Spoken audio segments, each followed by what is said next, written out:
If something's in front of you, you kill it. No hiding, no waiting. You keep going. You're listening to 89.5 The Wave, KCFV Ferguson. Your property now belongs to Negan. This is Dead Air. You're gonna feel pretty stupid when you find out. Find out what? They're screwing with the wrong people.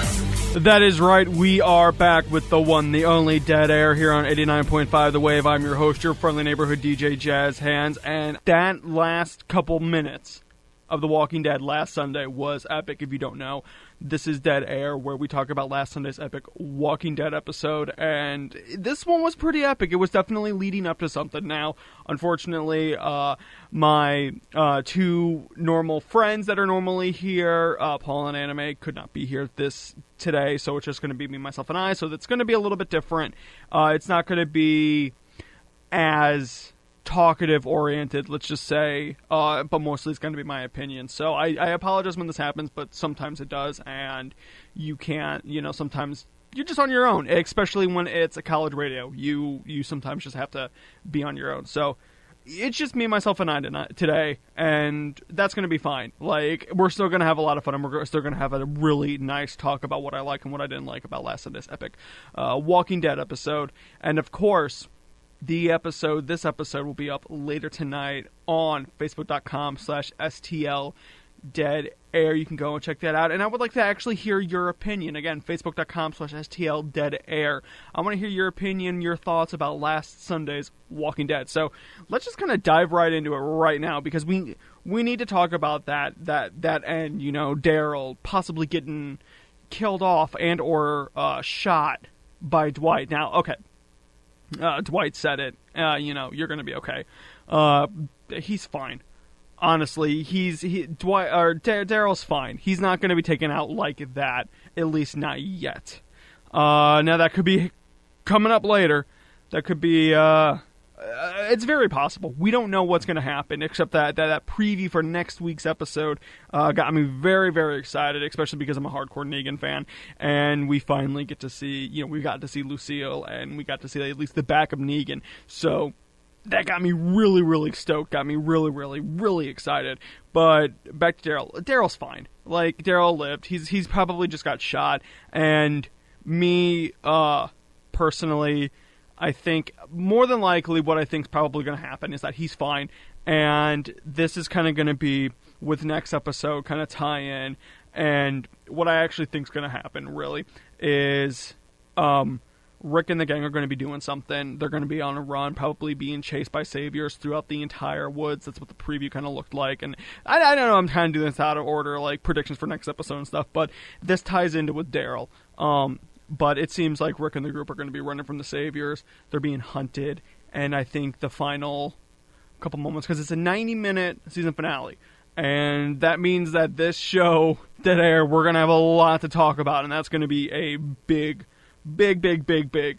episode. So get ready for that. But it seems like there's stuff going to be happening. And the last probably 10 to 15 minutes is actually going to be with Negan. Now, it looks like the only people of Rick's group as of right now who are going to run into Negan himself is Rick, Carl, Abraham, Sasha, Aaron, and I believe Eugene.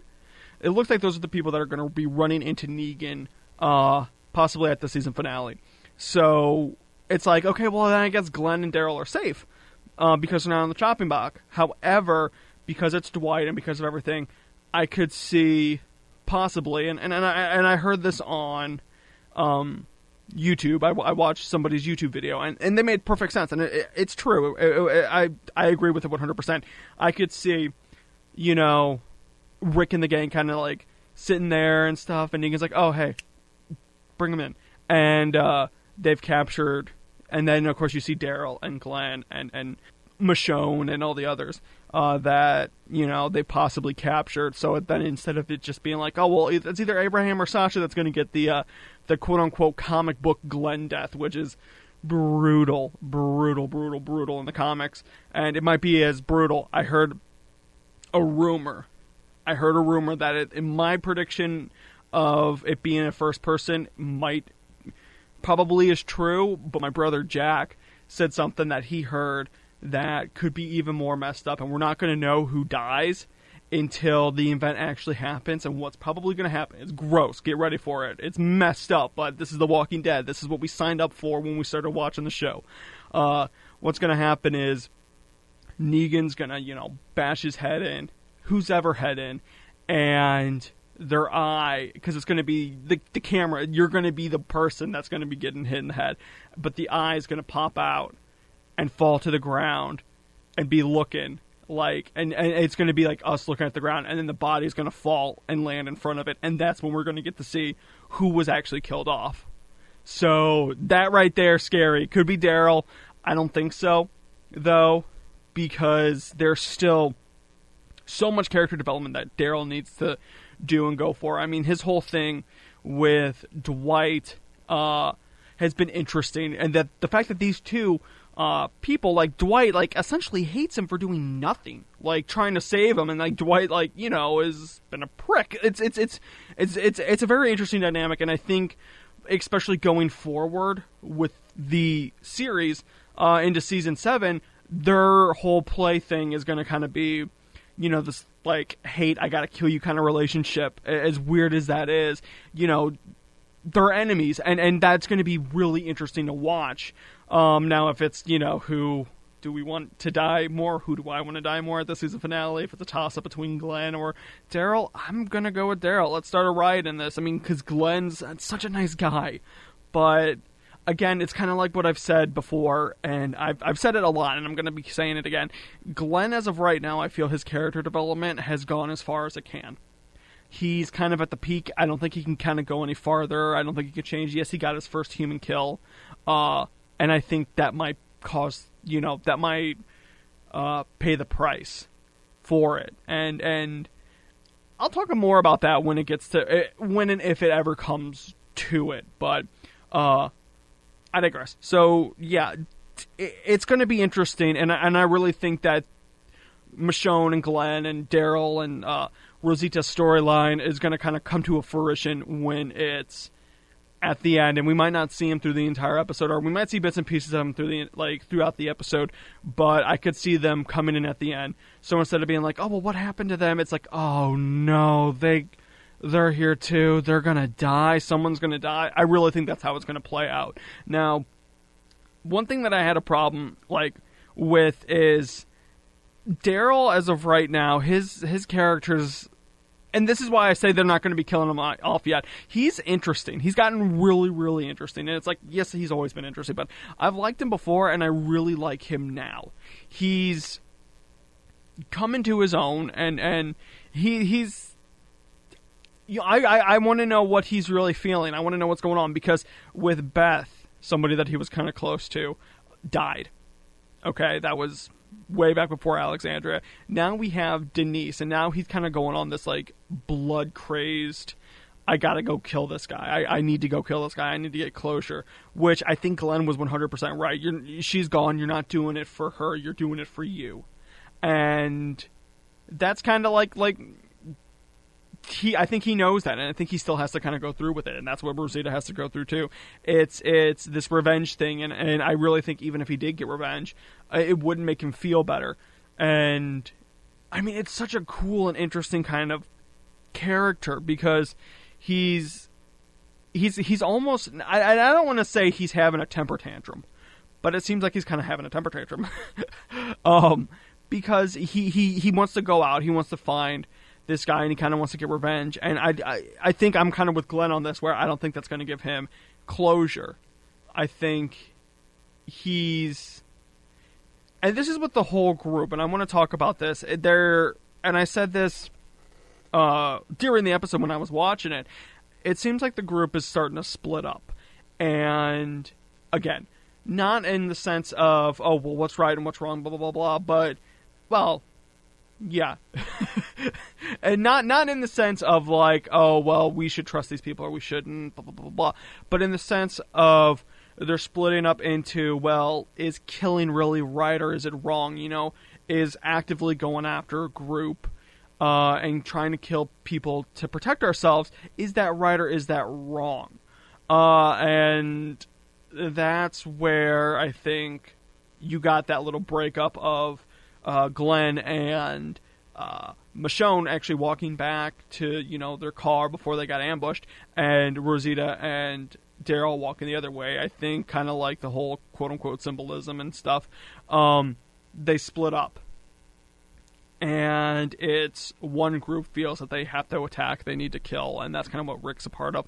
And then you have the people that just feel like, hey, we need to defend ourselves. We just need... If somebody brings the fight to us, we'll defend ourselves and we'll fight and we'll kick their ass. But we don't actively go out and kill, because that's not who we should be. So that's where I think that the group's kind of going. One's going to Morgan's camp and the other's going to Rick's camp.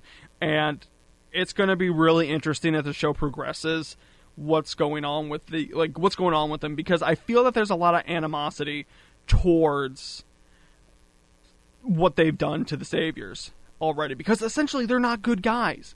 They are not good people for actively going and attacking. Now, yes, the Saviors on the road, they did attack, and yes, the Saviors have done attacks before. And yeah, they're bad people, but it's and eventually they probably would have found Alexandria, and they're getting closer to Alexandria, and now instead of being like, hey, let's make a deal, and then you defend yourself, it's, yeah, we're just going to attack. You mess with our men, we're going to attack. So, that's a very interesting not interesting kind of, well, it is, it's interesting because, like, no matter what, they were kind of going to be screwed, but I feel that this way, and it's something that Rick said that really made me annoyed, and I'm going to get into that here in a little bit. I'm going to be wrapping up this Daryl thing, because I want to get into Rick, because, dude, he's rubbing me the wrong way, but, no, so I think, what I think is going to happen is, again, just Daryl and that group's going to come in at the end, Dwight's going to hold him captive, and then we're going to have everybody there to, oh my god, who dies? Who dies at the end? Because somebody's dying. Okay, Negan's coming. Negan's a force of nature. Somebody's gonna die. And I don't know. I'm excited.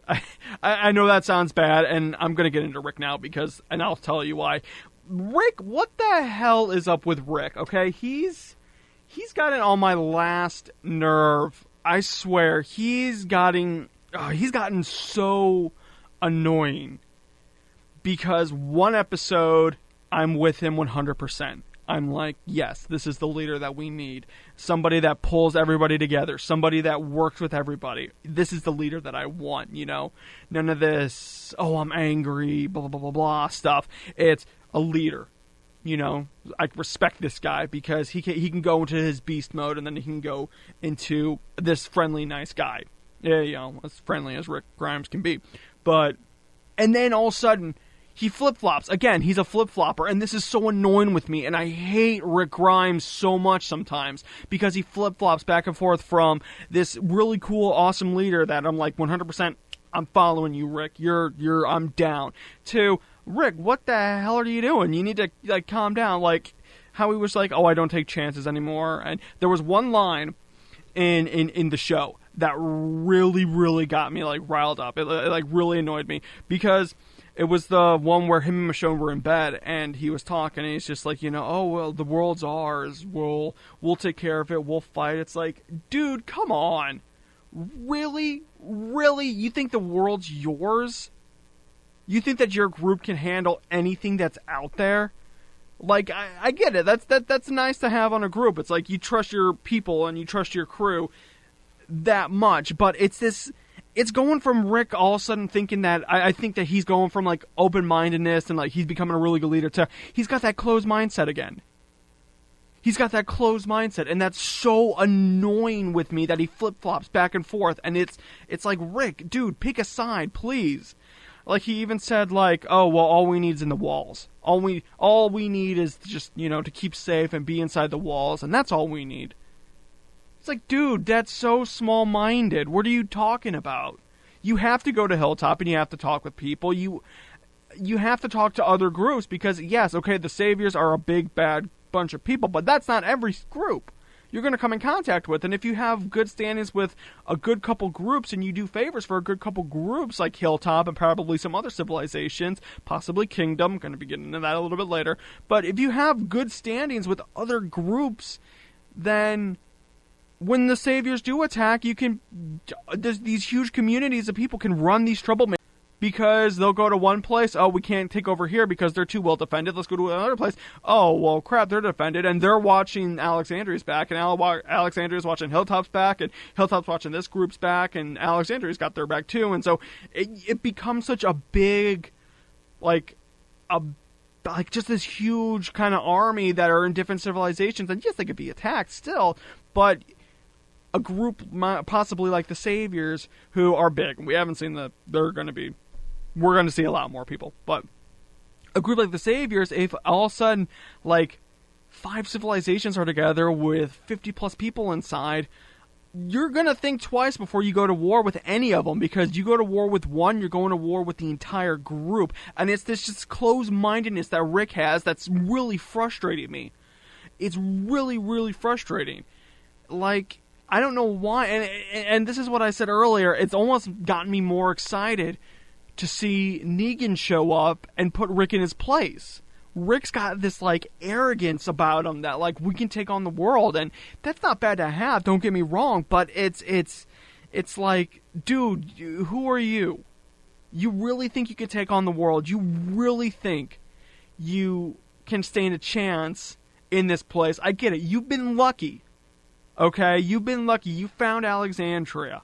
You've survived this long because you're strong.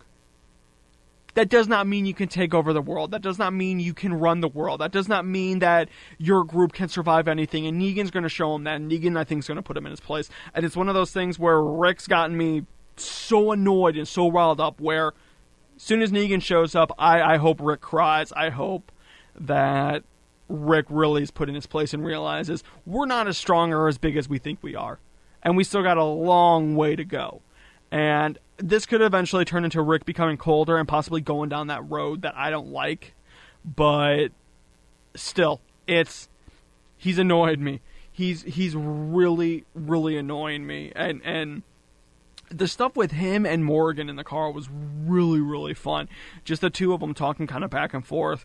And it's I'll give Rick this. And even though he does flip-flop, I really like the scene where Morgan comes clean. He says, yes, this is what happened, and this is what, yes, I saved one of the wolves, and yes, all this stuff kind of happened and went down, and we had, troubles and everything like that, but I saved this wolf, and blah, blah, blah, blah, blah, so on and so forth.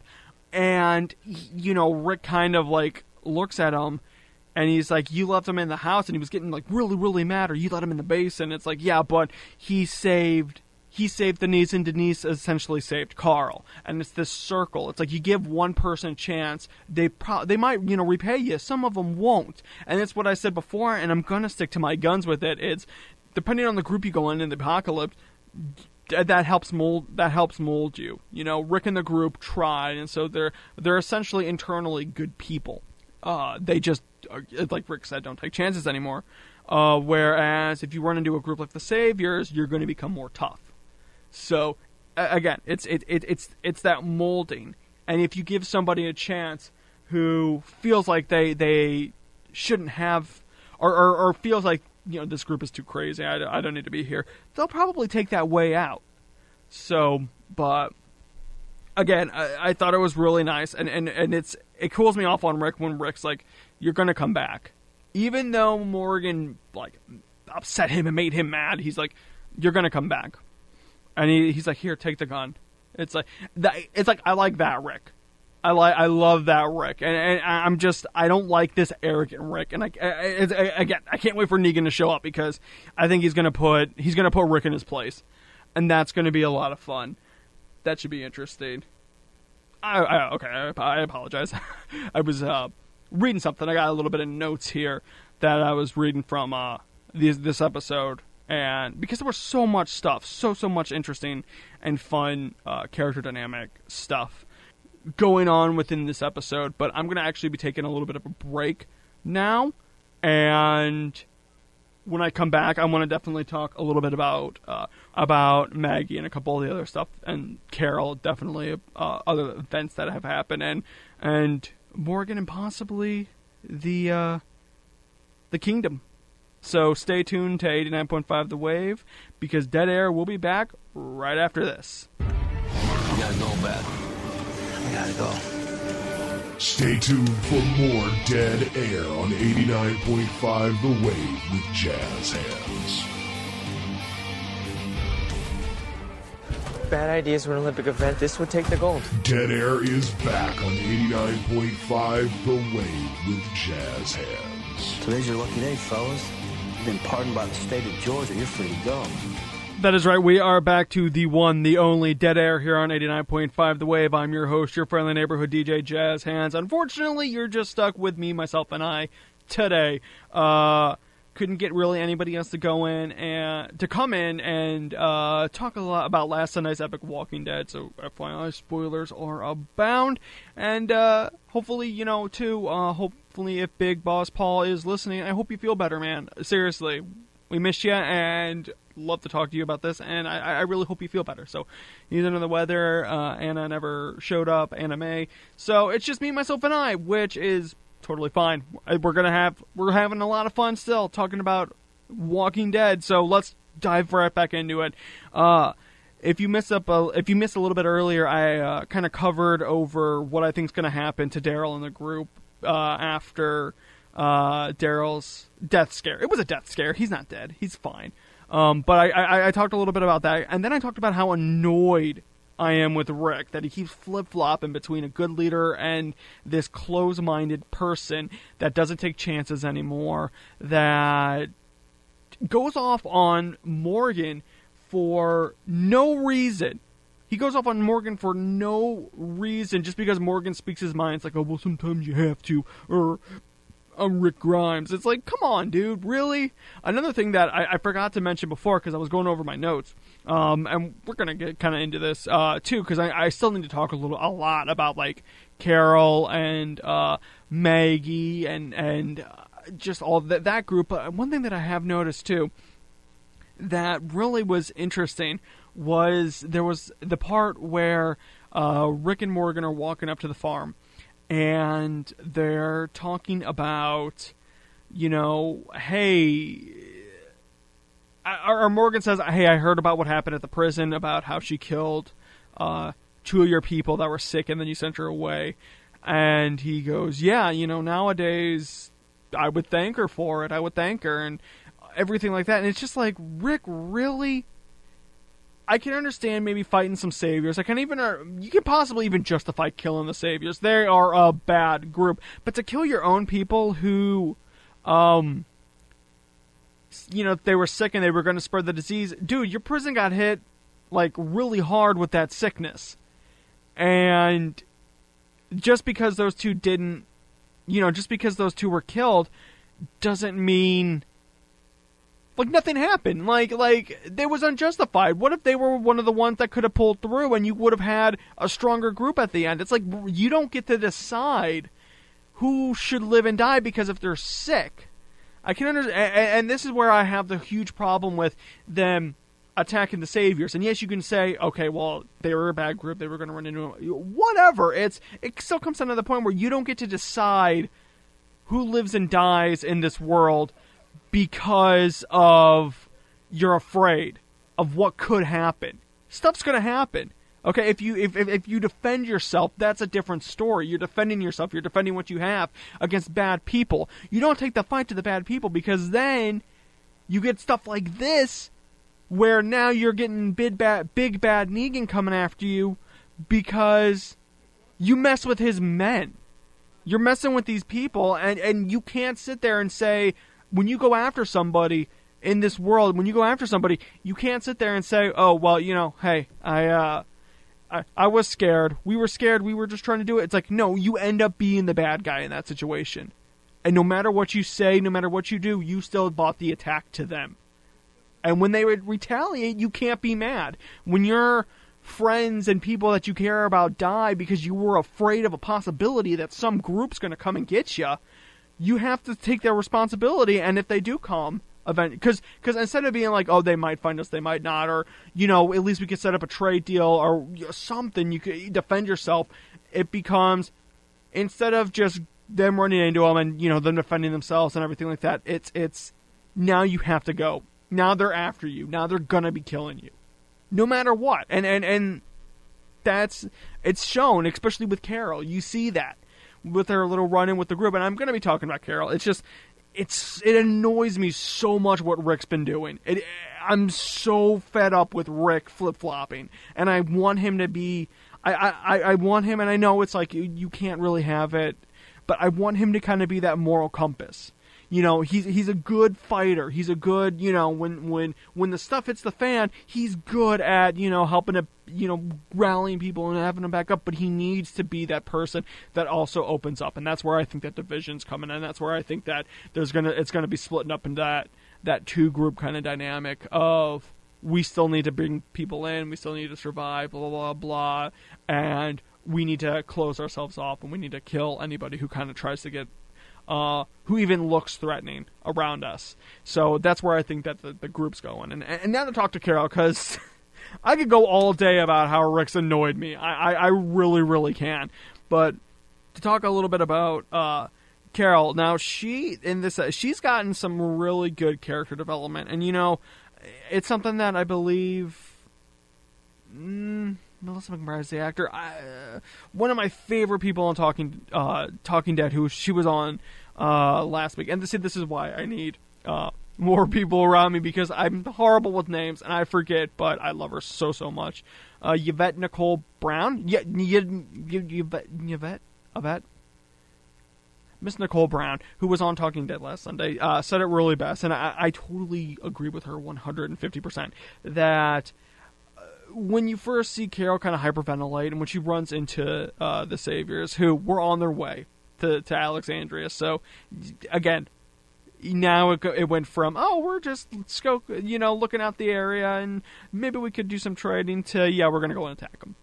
We're gonna go and attack them. So, nice job, Rick. Nice job. Anyway, there was a point where she starts hyperventilating again, and Yvette Nicole Brown said this, and I definitely agree, that at first, I thought it was an act. I thought she was doing it to let people's guard down, to look more weak and stuff, and I thought she was playing the game. I thought she was playing a very, very hardcore game, but it turned into that she actually...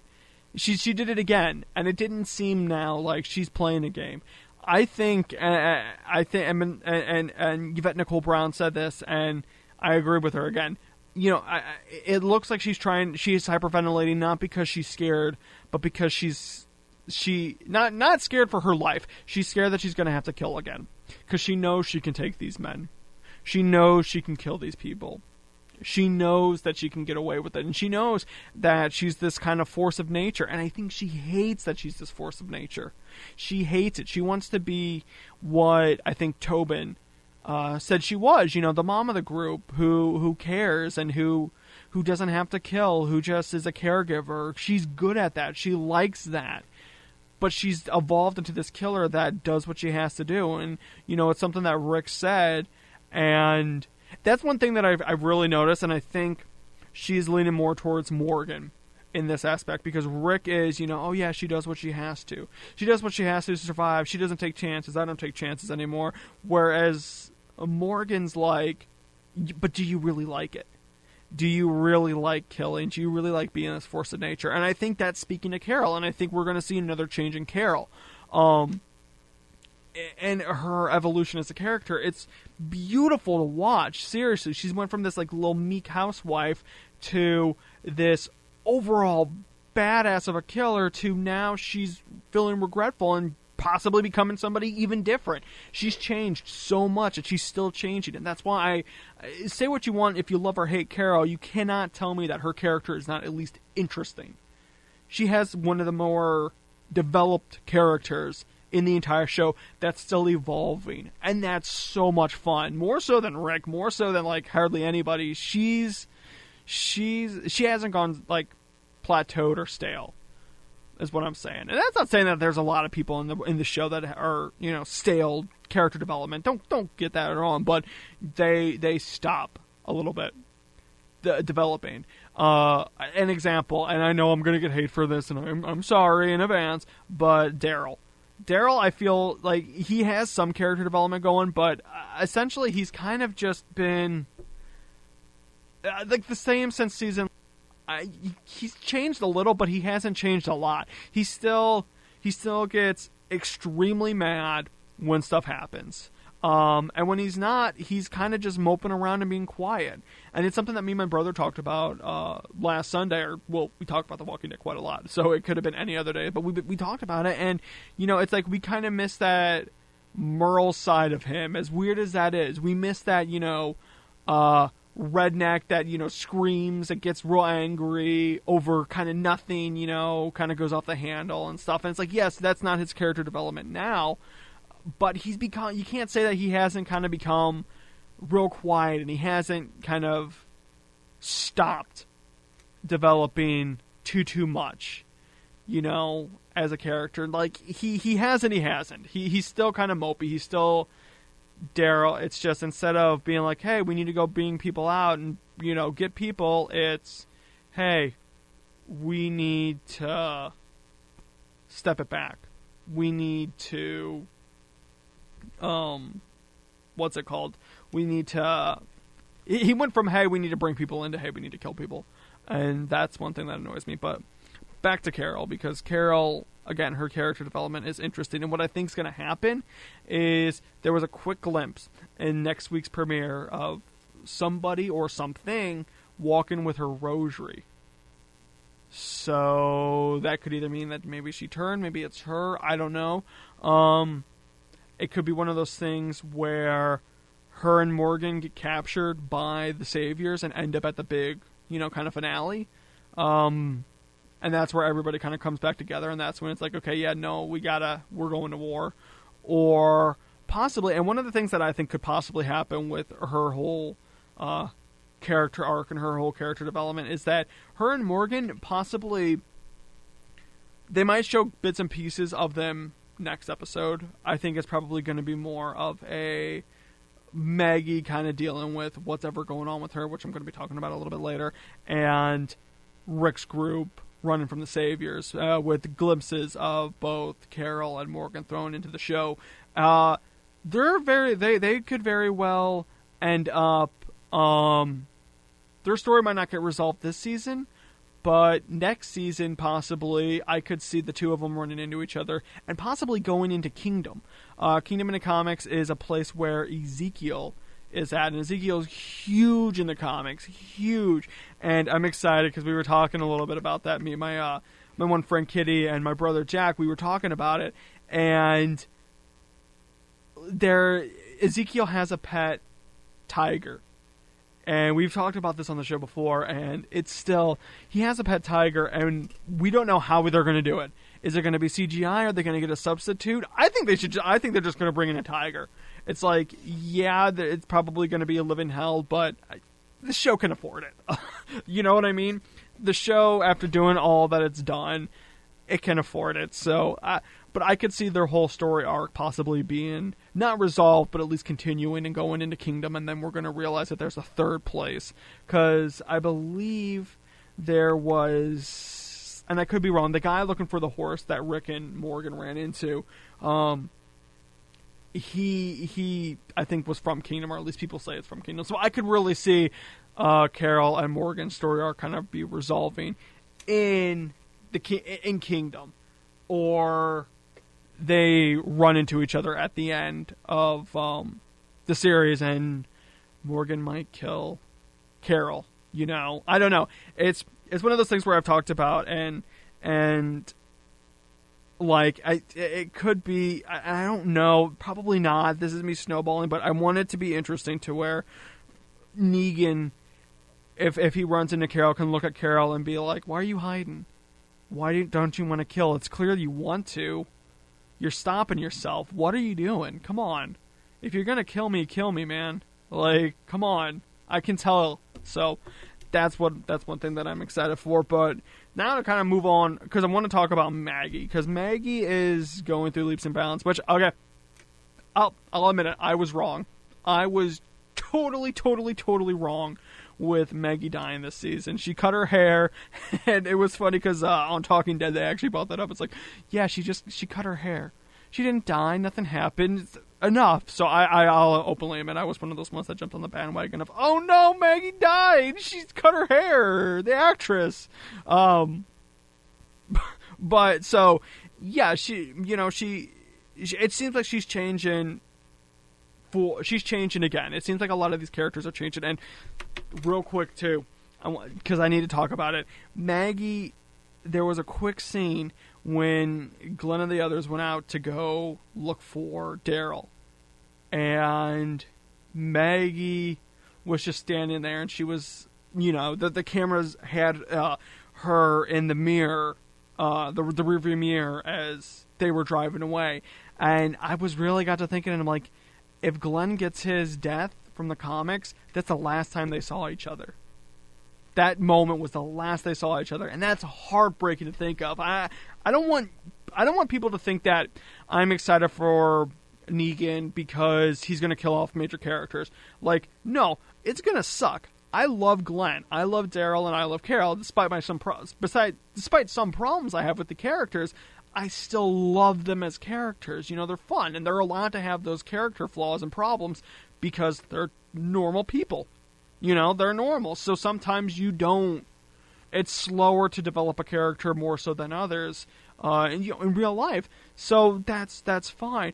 And it's going to suck when one of them dies, but it's also, we're getting this big bad now. We're getting a big bad guy for a change, and it's going to, it's going to be like an atom bomb going off.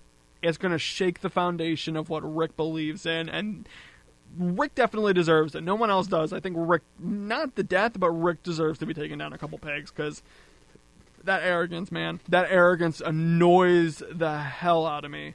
It annoys the hell out of me. But kind of back to Maggie. I think she's changing into a much more kind of harder character than before. She was always, I felt at least, she was always very this sweet kind of caring character, who would kind of go above and beyond, and she's starting to get a little bit more tough, not in the sense of cold, but she'll put her game face on. She'll be like, no, you'll give us half of what you have, because we can do this, or you'll give us this, or you'll do this. So she's possibly becoming colder, and if Glenn does get the death that he does get in the comics, we could see a whole we could see a whole new kind of character to her, that could possibly be a little bit colder, and the only one that I think could probably bring her back from Glenn's death, because the poor woman's lost everything.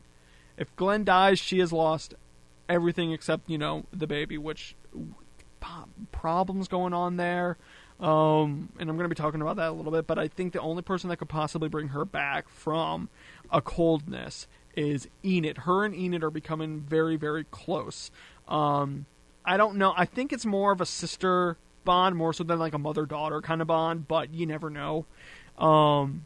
Maggie could look at her as a daughter figure or a sister figure, especially I think she might see a lot of herself in Enid as well as a little bit of Beth in Enid, so the two characters are actually becoming closer, and I've said it before, I hated Enid when we first started with the season. The wolves were attacking. She's like, I'm gonna run away. Boo-hoo-hoo. It's like, dude, get out of here. No, I hate Enid. But then when when Glenn's like, hey, I just wanted to get you back, I'm gonna get Maggie, and then it's like, I can't talk you out of helping me get Maggie, and she's like, nope. It's like, that's where I loved Enid, and so now Enid's definitely becoming one of my favorite characters in the show, and I can't wait to see what happened with her and Maggie, because it looks like something's wrong with the pregnancy, possibly with Maggie. I think something might be called like Braxton Hicks, possibly, could be going on with her. The only problem is with Denise dead. That's no bueno. That's not good. That's not good at all. So with her having these problems, the only thing that I could see is, pardon me, which this could actually tie back into it, now that I think about it. One thing that could possibly happen is that they have to go to Hilltop, because that's the only place with the doctor. So they have to go to Hilltop to try to get her looked at, and what if along the way they run into saviors, and then those saviors bring them, Enid and Maggie, to the final showdown with Negan, where Negan kills off one of them. Not Enid or Maggie, but kills off one of the main characters. So it's like we have all these division, stories dividing into different parts and branching off that are all going to come back together to meet Negan. So that could be a possibility. Oh man, JazzHandss, woo, gave me chills. Look at that. But yeah, I'm really interested to see what's going to happen. I think they're definitely, if they don't go to Hilltop, yeah. But if they say, hey, there's a doctor at Hilltop and we need to go either on the way there or on the way back, I think they could possibly be picked up. So there's so much possibility that could happen at the end of the season, or at the end of the show. There's just so much that could possibly happen for the season finale that, I mean, it has me really, really excited. It has me really excited, and I hate to rush it. I don't want to rush it because I'm absolutely loving the series right now. It is amazing, and I love it. But it's also one of those things where it's like, I'm waiting for Negan. I've been waiting for Negan since possibly since at least they got into Terminus. That's when I really started going on, well, maybe Negan will show up. Well, maybe Negan will show up. Well, maybe Negan will show up. And now he's here. And now he's here, and now he's going to rock the foundation. And you know what? I'm glad we waited. I am glad that we waited. Because now it's like Season 7 is going to be insane. It's going to be insane. So, like I said, predictions for next episode, I think it's going to be a lot of the Rick and the gang running from the saviors, constantly getting into traps, and eventually it's going to come to a head with them running into Negan. And I think there could be a possible story of, or sub-story, a bunch of little sub-stories of, maybe Enid and Maggie going to Hilltop. There could possibly be, Carol and Morgan's little sub-story, what could be going on with them. And I think there's a possibility that they could all come together in the end. All the saviors bring these people together because they've been watching Alexandria, so they know who comes and goes from that place. So they all come together. That one guy could possibly bring Carol and Morgan, who got shot with the shootout. She could bring them. Another group could bring Maggie and them, and then you got Dwight's group to bring the others. They all come together, and then it's like, instead of being like, oh, well, it has to only be Abraham or Sasha who dies, Negan will snap his fingers, and the whole group will just be laid out there. And then it's going to end with us not knowing who's going to die. It's going to be first-person perspective. They're going to pick them up, bring them over. The bat's going to go down, kill the person. That eye's going to pop out, roll on the ground. And then all of a sudden we're going to see the boom face, and we're going to be heartbroken. We're going to be so sad. It's going to be traumatizing. I'll cry, probably. And I think that's what's going to happen, and I think it's going to be a setup. And I think one of the new lines, or possible lines, that Negan will say at the end, and it'll be the final line in the show, is "Welcome to the New World, assholes." I think that's going to be the final line, and I think, oh, dude, it's so exciting. 90 minutes, and trust me, we're probably going to be going over a lot, not just sticking to an hour, because we got so much. And if you like this episode, or if you missed the earlier stuff, check out facebook.com/STLDeadAir. I'll be posting this later tonight.